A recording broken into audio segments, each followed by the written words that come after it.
shadow of the conquering German armies covered Western Europe. The self-styled master race was riding high.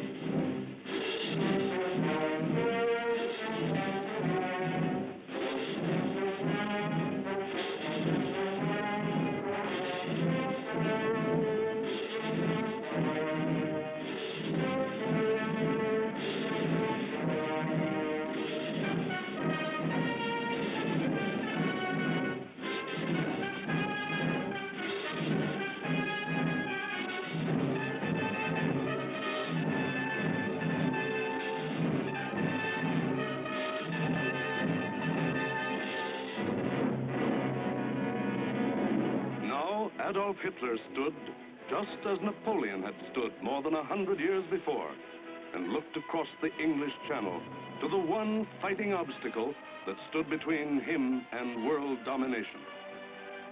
The chalk cliffs of Britain rose sheer and white out of the choppy waters.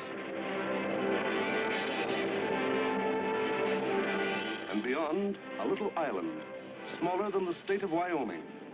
Crush that little island and its stubborn people, and the way was open for world conquest. The fall of Austria, Czechoslovakia, Poland, Denmark, Norway, Holland, Belgium, France had given him more than 100 million slaves to work for him or starve. The preliminaries were over. It was time for the main event, the Battle of Britain.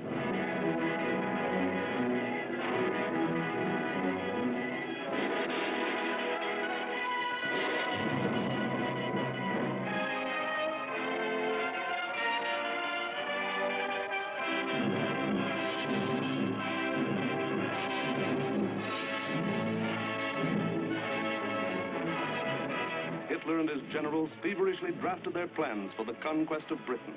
Every detail must be anticipated. A slip now might wreck the whole timetable of world conquest. 6 weeks of final preparation went into those plans. 6 weeks to determine the history of 1,000 years. The thing was foolproof. See for yourselves how simple the whole operation was to be. Look. German plan for invasion of England. Phase 1. Knock out the Royal Air Force and its bases. Get control of the air and the sea lanes across the Channel.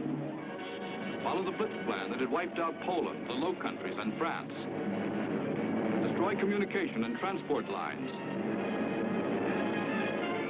Above all, get command of the air. Phase 2. Pulverize the coastline with dive bombers. Drop parachute troops to take over the airfields and establish beachheads.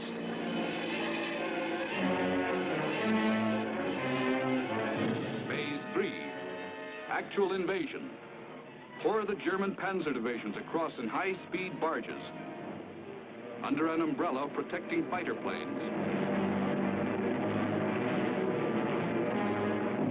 Then send spearheads of armed might to divide, surround, destroy all opposition. That's all there was to it.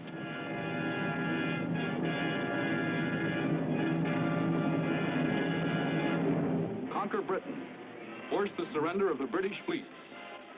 Then, with the combined sea power of Germany, Britain, Italy, France, and Japan, he could control the seas and tell us where to head in. The torch of freedom flickered low. On the Channel invasion coasts, more than 100 fully equipped German divisions were singing the Nazi theme song, "We are sailing against England," as they waited the word from Hitler.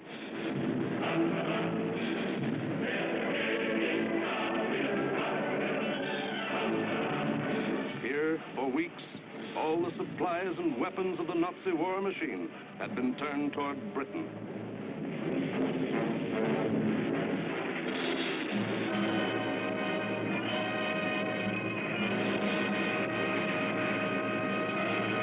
The jaws of the Nazi whale were set to swallow Jonah. And what about Jonah? How was he doing? Well, Britain also had an army, but it was an army dragged from the sea at Dunkirk.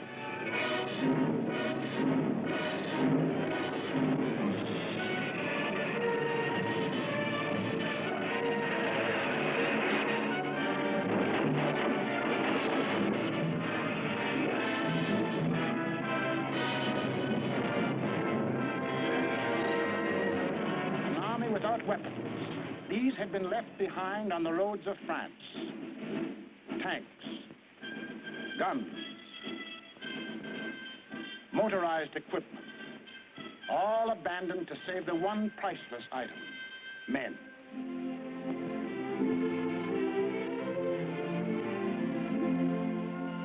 In all of Britain, there was not enough equipment for one modern division.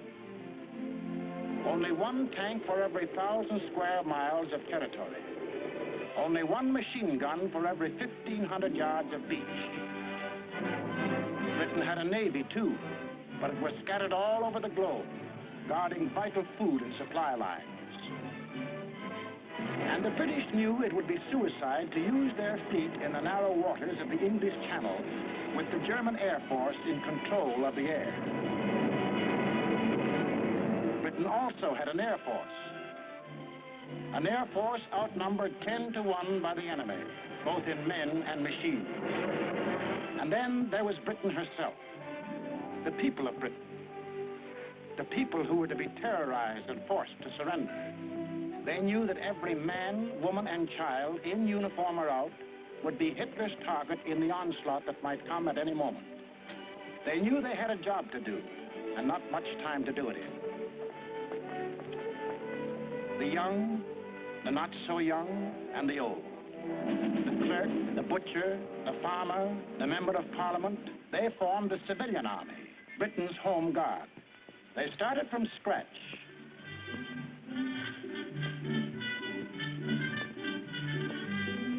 Experience, equipment, supplies, all were scarce. Only one shell to fire at each practice. The women of Britain refused to be left out. We'll enlist too. We'll put up the barrage balloons.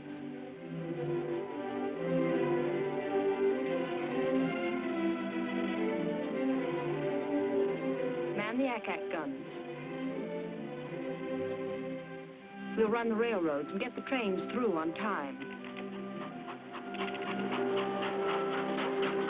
Ferry the planes. Carry the dispatches. Drive the ambulances and run the buses. And we'll see that our men are fed and don't go hungry.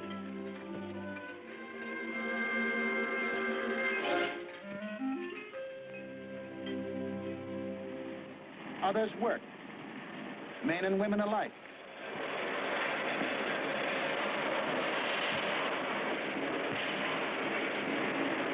They worked full time, overtime, double time, 40 hours a week, 50, 60, 70. Hours meant nothing. Fatigue meant nothing. Until the government forced them to cut down hours because over-fatigue was hurting production.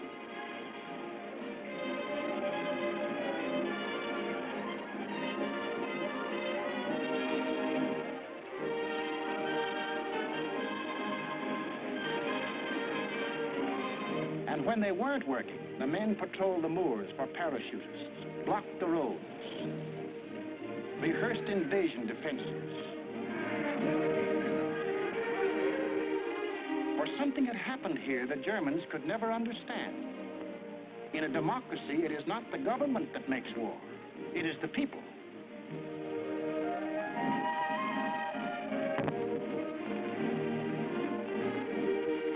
To lead them, the people had chosen Winston Churchill as their prime minister.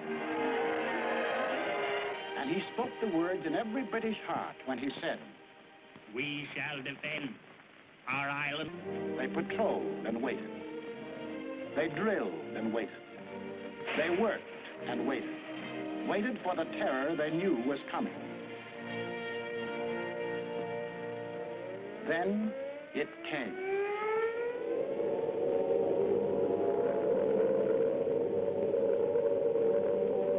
That's the sound that became part of the life of every man, woman, and child in Britain.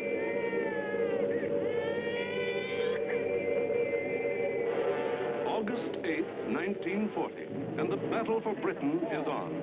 30 enemy aircraft over the channel, flying due west.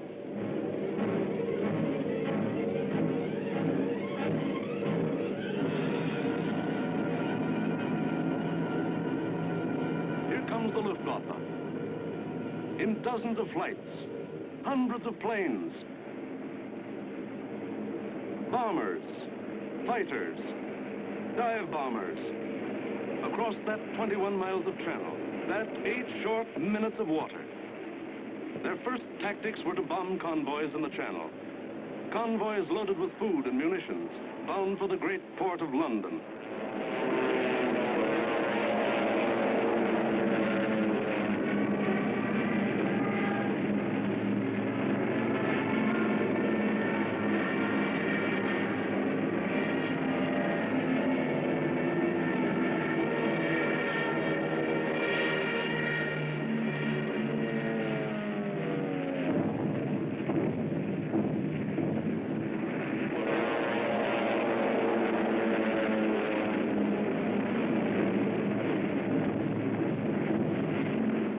Fighters waited overhead for the defending planes of the Royal Air Force, the RAF, to appear. They didn't have long to wait.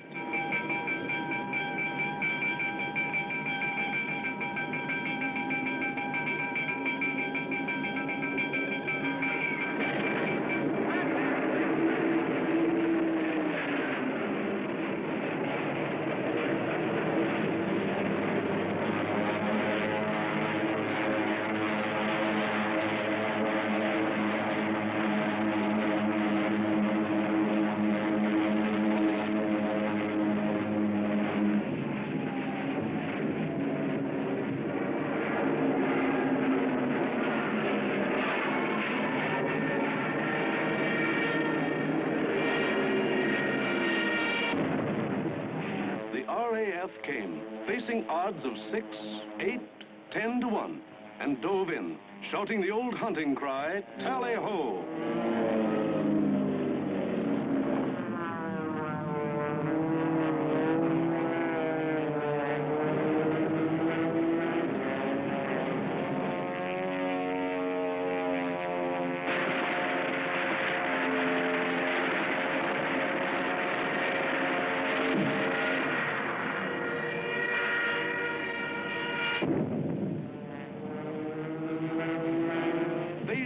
The Nazi plan called for the RAF to be knocked out of the air.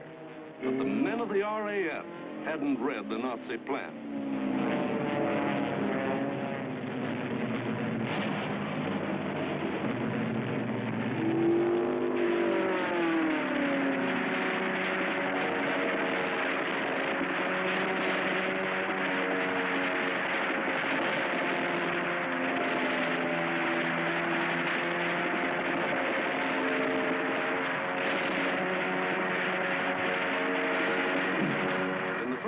Days, the RAF knocked 182 German planes out of the sky. For the next week, the Germans attacked the coast cities from the Thames River to Weymouth.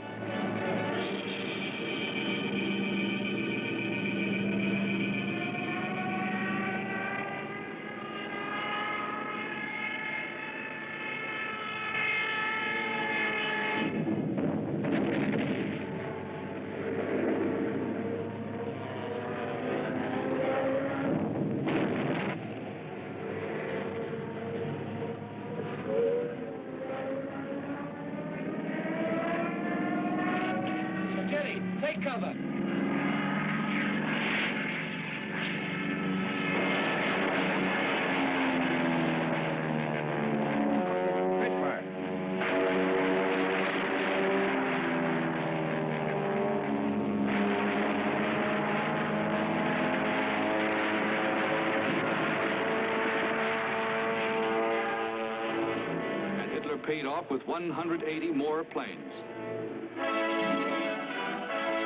Then the Luftwaffe battered the great port towns of Southampton, Plymouth, trying for a knockout before the flow of supplies from overseas. The ports took a terrible pounding, but they couldn't be knocked out. Cargoes went on being unloaded with the protection of the RAF overhead. Battling the Spitfires and Hurricanes in the air wasn't panning out. So Goering switched his main attacks to the fighter airfields, Dover, Deal, Hawking. Maybe he could destroy the planes on the ground. He bombed the airfields, and the fields were hit. But the planes were saved. For Britain, unlike Poland and the Low Countries, didn't make the mistake of bunching its planes on the runways.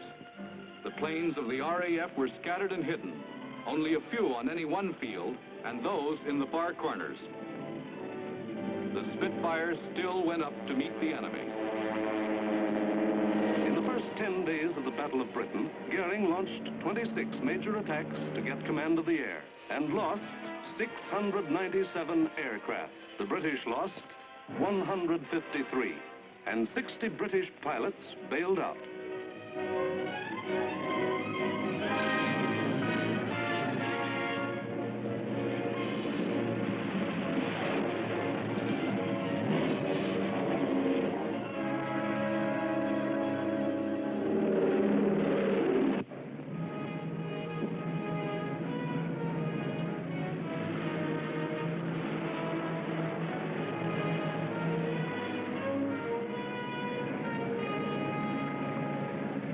Valuable trained men were saved and ready to fight again, but the crews of Goering's planes were lost to him forever.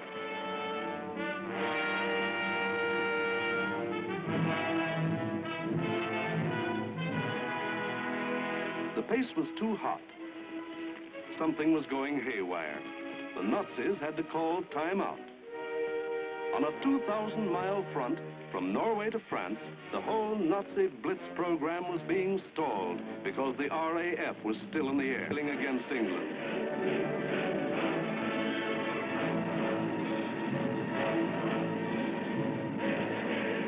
The long-range German guns were getting hot from throwing shells across the channel.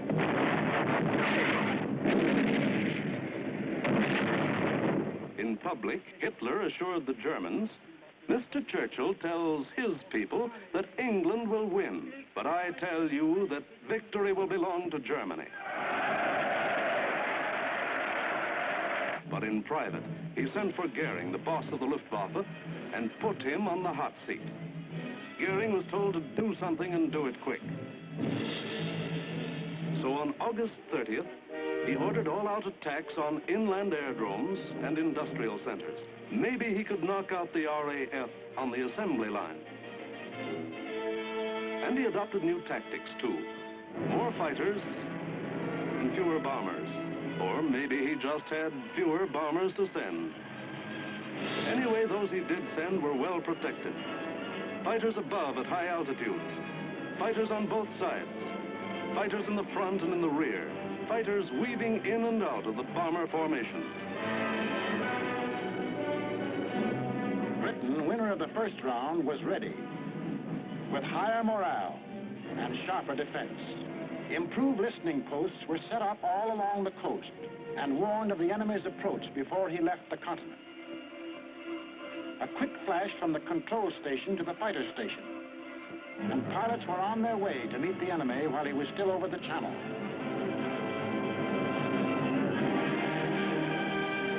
Day after day, out of sight and almost out of sound of the watchers on the cliffs, 4, 5, and 6 miles above, the battles raged over the Dover area.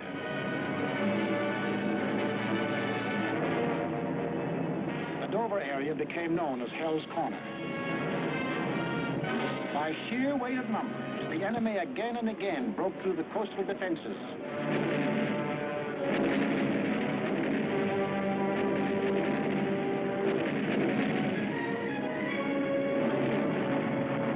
And reached inland to the airdrome. Aircraft plants.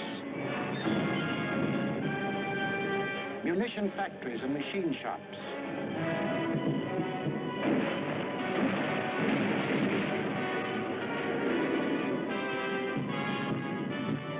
Hello, gunfire in the southeast.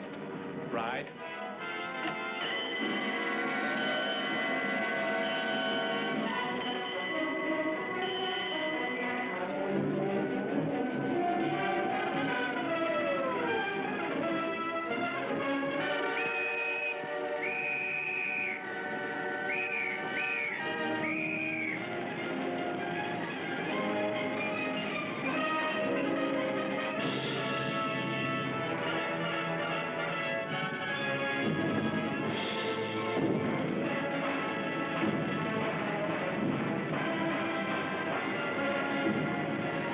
The workers kept on working, and the RAF kept on flying. These few men with wings, alone in the sky, behind their motors and machine guns, were shooting down more than the Luftwaffe.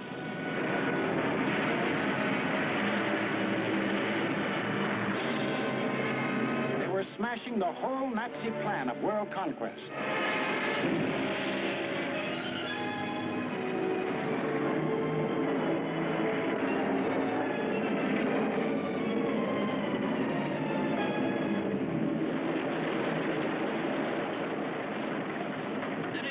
Johnny? 109 destroyed, buddy, yes. Oh, good show. How'd you get on, sir? I had a wonderful party, thanks. Are you all right? You get any of the batters? Yes, I got a Messerschmitt 109 in Livonia. Between August 24th and September 5th, 35 major attacks were launched. They cost the Germans 562 planes, while the British lost only 219 planes and saved 132 pilots. Invasion plans were going completely haywire. The Nazis were blind with rage. The German mind has never understood why free people fight on against overwhelming odds. Hitler now knew he was superior in every weapon except the weapon of spirit. So he told Goering, break that spirit, crush the people, crush the spirit of democratic life itself. Invasion now would have to wait. The Nazis would avoid the RAF and smash the great city of London into the rubble heap they had made of Warsaw and Rotterdam. Could London take it? Even the people themselves didn't know the answer. The defenses they trusted in were London's hastily assembled anti-aircraft, the ack-ack guns, the balloon barrage which kept the raiders at high altitudes, the Royal Air Force, now down to its last reserves, and the plain, downright guts of people.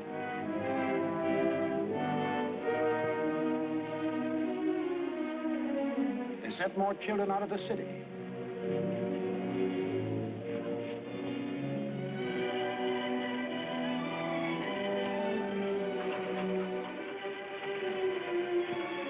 Tightened air raid precautions, stationed more airplane spotters, rehearsed firefighters, moved into bomb shelters.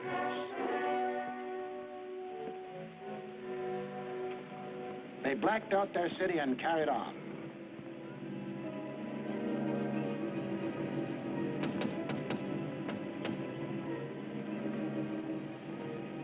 The first blow, aimed to crush the British spirit, came on September 7th.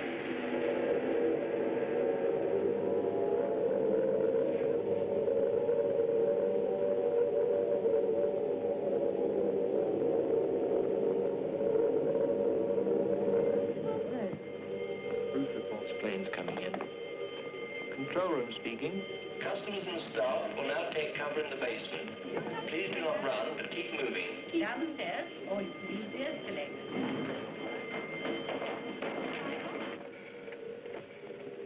Third floor, clear. Second floor clear. First floor, clear. That day, when 375 German planes came roaring up the Thames River, the Battle of Britain became the Battle of London. The Germans broke through the charge of Hurricanes and Spitfires that went out to meet them.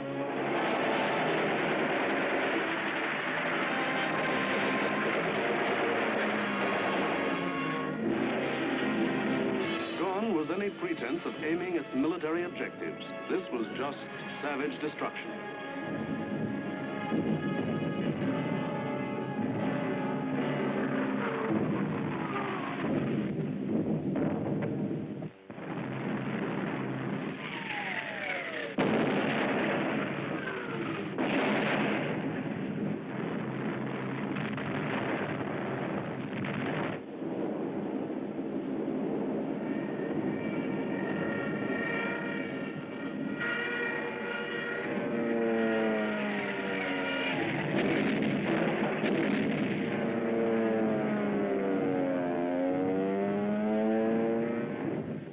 Bombs fell alike on the homes of the East End poor and the Mayfair rich, on shops, hospitals, churches. For 28 days, the Nazis were to drop everything in the book on the city of London. Tons upon tons of high explosives, delayed action bombs that exploded days later, torpedoes that sheared away whole buildings. And underneath the war in the air, the war of the man in the street went on.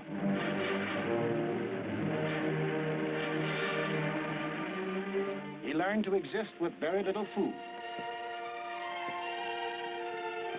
He forgot what it meant to have a night's sleep, spending most of his time underground in the damp and dark and cold.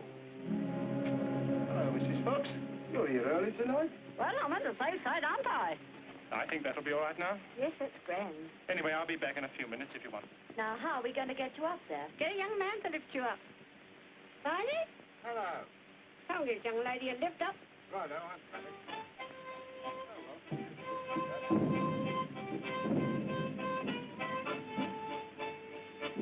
The air raid wardens stayed at their posts. Doctors and nurses worked on steadily as the bombs crashed all around them. Rescue squads labored night and day. Hi, Warden. The ground's up. Is she dead? Baker. Firemen said, nuts to the bombs and battled to put out fires. This was life in the Blitz. Against all the rules of Nazi warfare, Britain was refusing to crumple up. Across the Channel, the enraged Goering took personal command of the operations.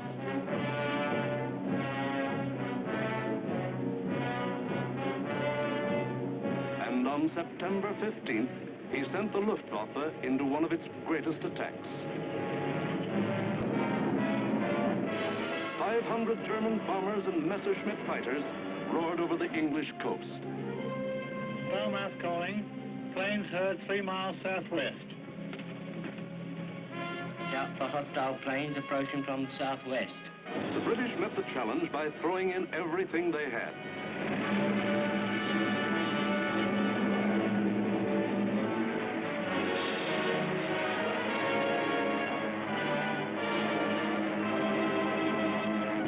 Historic three-dimensional battle took place inside an area 60 miles long, 38 broad, and from 5 to 6 miles high.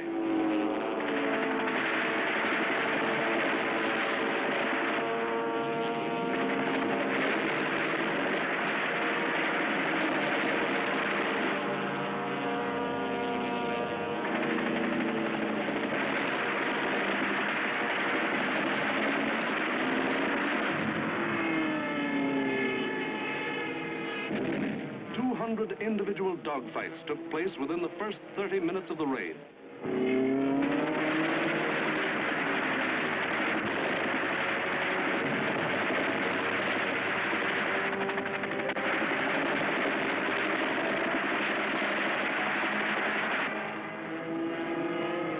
Right on our own doorstep. Oh, what a threat.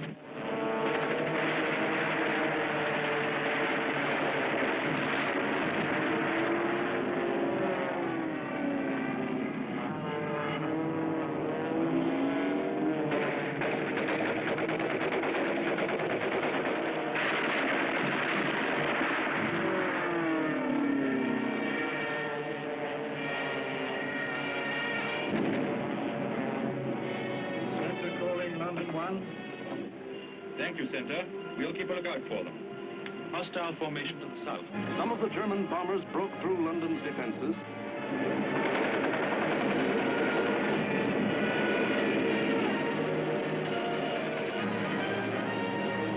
And reached the center of the city.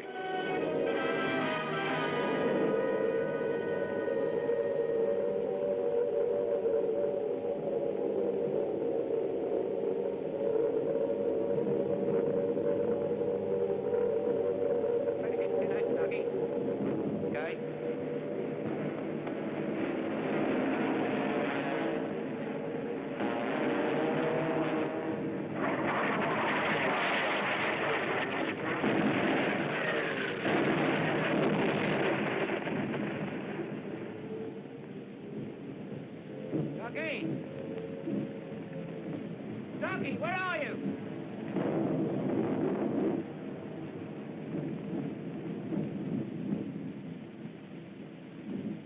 Blimey, I thought they'd got you.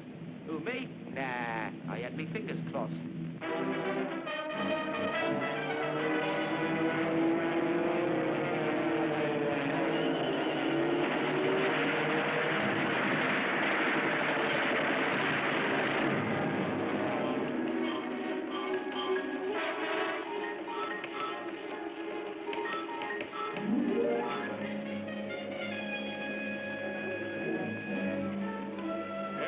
Communique. The biggest bag yet. 185 enemy aircraft shot down. End of message. Of the 500 German planes that came over that day, more than 1/3 were shot down. In the 28 days of terror from September 7th to October 5th, the Nazis dropped 50 million pounds of bombs on the city, killed 7,000 helpless civilians, and wounded 10,000 more. Bombs fell on Buckingham Palace,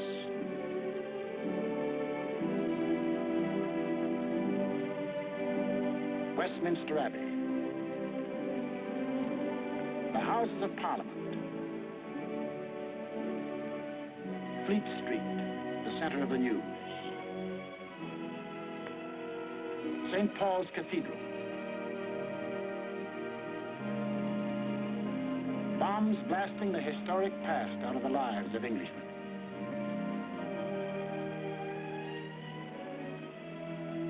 But in these 28 days, the Nazis lost 900 planes and their crews. The more they sent over, the more were shot down. The British Spitfire had proved to be one of the deadliest weapons ever put in the hands of man. If this kept up, pretty soon no more Luftwaffe. The frantic Nazis had to pull a new one. They did. On October 6th, they changed to night attacks. Maybe that way they could avoid those deadly Spitfires and Hurricanes. Maybe that way they could crush the stubborn British spirit. Never mind control of the air. Never mind Phase 1, Phase 2, Phase 3. Now to concentrate on bombing the people themselves into submission and make them cry for mercy.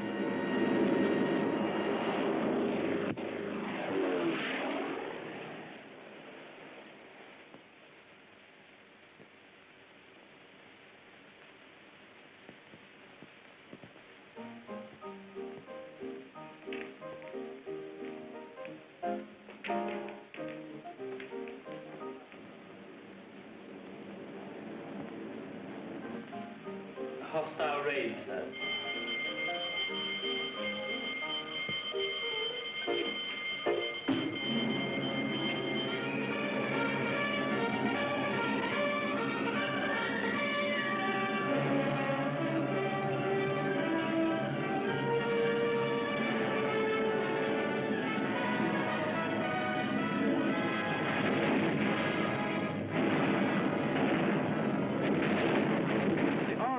Wasn't much help at night. This was just German bombs against British guts.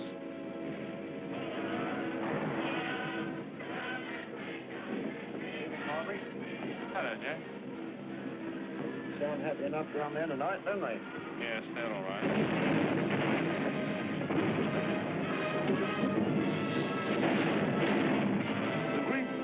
London were left roaring infernos. Homes were destroyed by incendiaries. Business blocks were aflame. And still the people of London took it. Night after night, they burrowed underground. And morning after morning, they dug themselves out of the wreckage.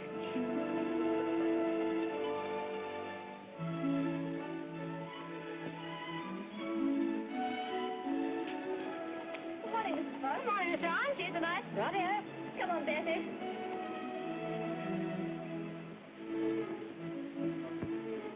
Would you like to sit down? Thanks.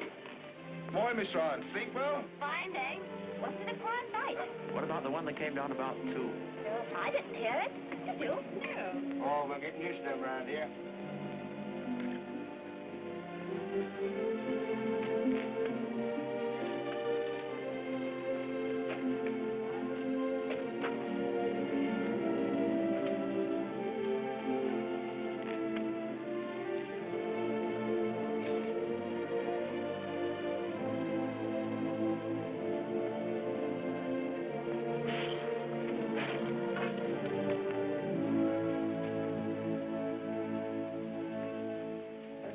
Better go away from this for a bit.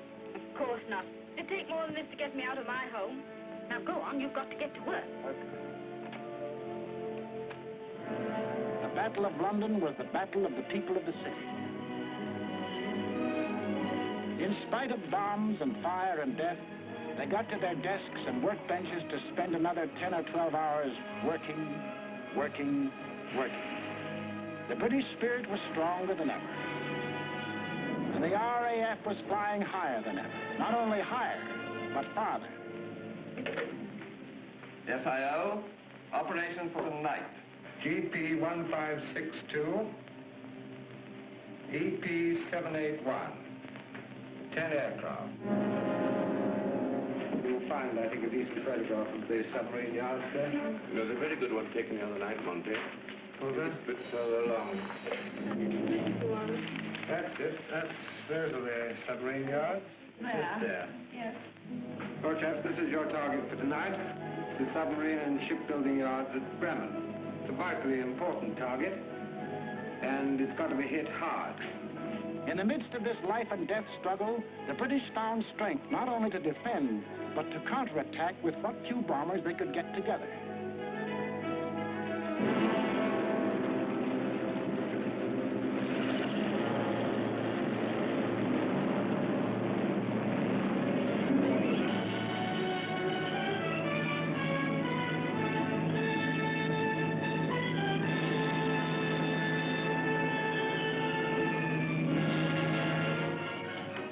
Charlie, airborne, sir.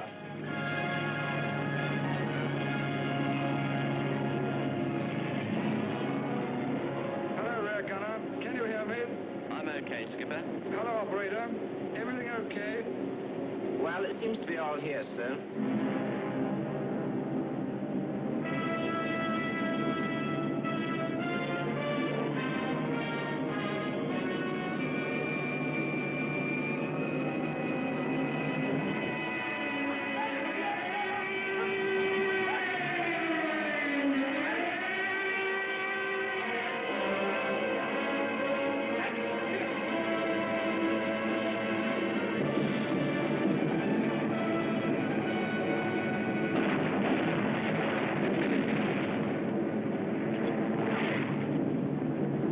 Stand by. I'm going in a glide.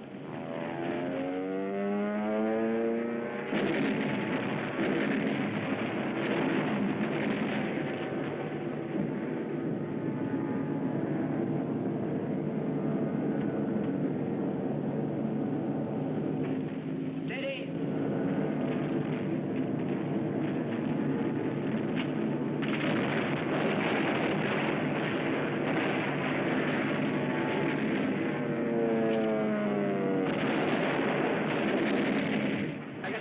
Was the last one. Here was the RAF giving it back. Hitler cried cried, "Night gangsters! For this crime I will exact 1,000-fold revenge." All the available German night bombers were put into the air.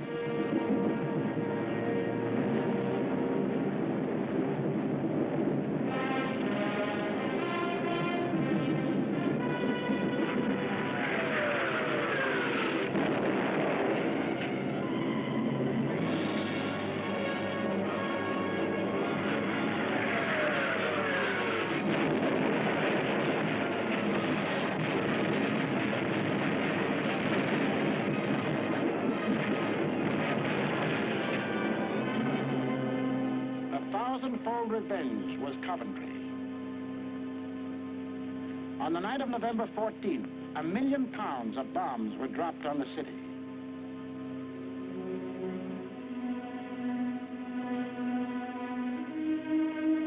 Coventry was smashed as flat as Warsaw and Rotterdam.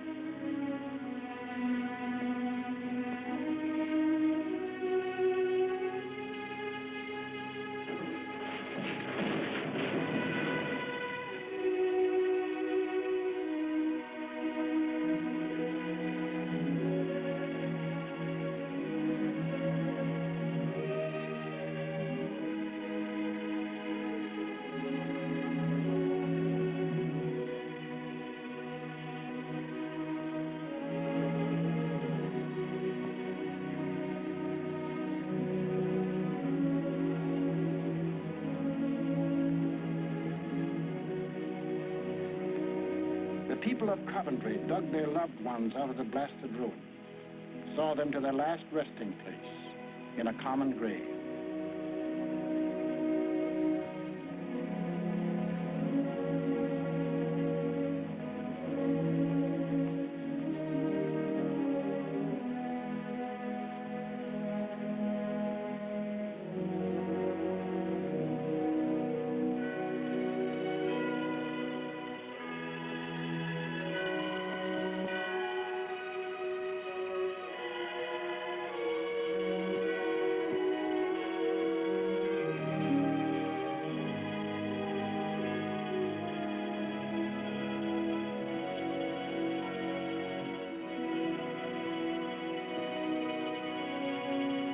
Hitler could kill them, but damned if he could lick them. They went back to their lathes and machines, for they knew the machine bench was as deadly a weapon as the rifle. And in their hearts was a grim determination that this enemy must be destroyed. That the day was coming when they would strike back, and how they would strike back. Christmas, 1940.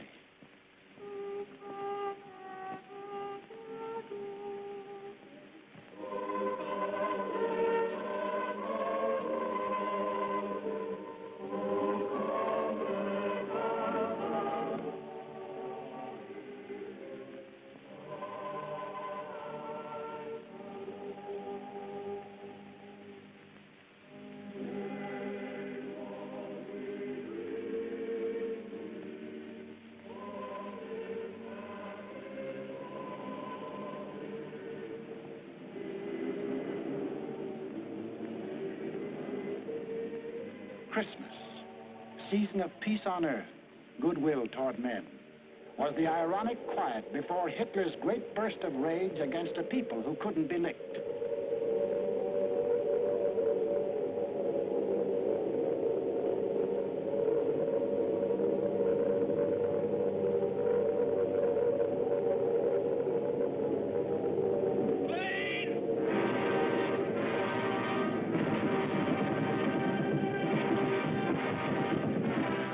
Bomb them into submission, so he would burn them to ashes.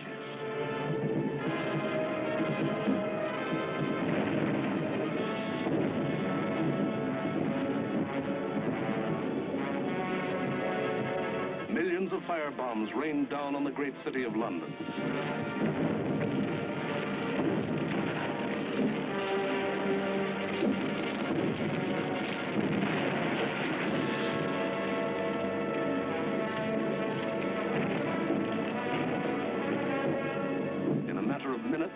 More than 1,500 different sections of the city burst into roaring flames. Flames that swiftly merged into the greatest fire in recorded history.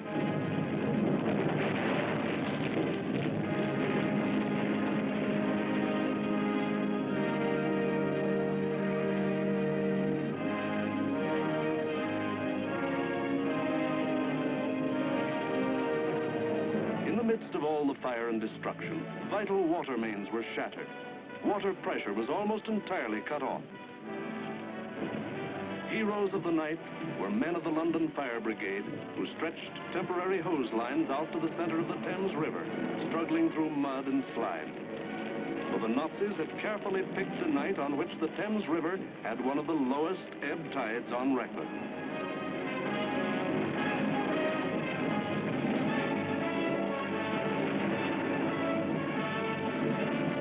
And while London burned above them, the people of the city held on. Chin up and thumbs up. They knew this was the people's war, and they were the people.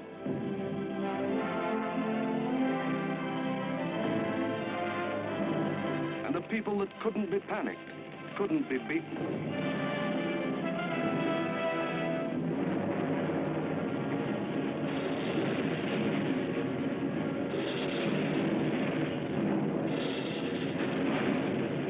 In the months to come, the British were to suffer many such bombings and burnings. But a nation that calls on cold courage when hot courage runs thin may die, but it can't be defeated.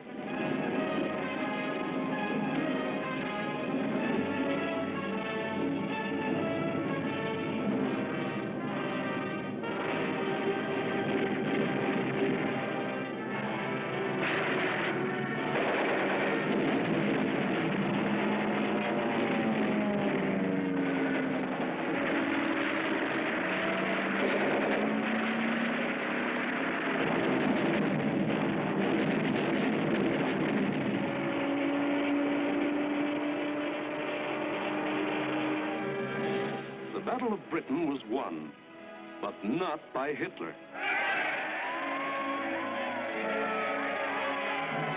Hitler had lost the battle. He had lost 2,375 German planes and their crews. For the first time, it was the Germans who ate the bitter dirt of defeat. Gone was the legend of their invincibility. For a solid year, the Nazis struck Britain with all their might. They leveled thousands upon thousands of homes and damaged millions of others. They killed more than 40,000 men, women, and children, and seriously wounded 50,000 more. But not one single Nazi soldier set foot on British soil. But Hitler couldn't stop, and in our next film we will show how he had to turn to the east again. Why did the Nazis lose the Battle of Britain? First, because a regimented people met an equally determined free people, and the free people made them quit cold. We've been bombed, dive bombed, high-level bombed, machine gunned, been through 2 invasion scares. The last lot we had the house down about our ears. But we're still sticking it. We're going to stick it. Second, because this was a new kind of war, and the RAF were the men who could fight it. These were the men who belonged to what Hitler called those weak, soft democracies. The British did more than save their country. They won for the world a year of precious time. It was not only for the people of Britain, but for the people of the world that Winston Churchill spoke when he said, "Never in the field of human conflict was so much owed by so many to so few."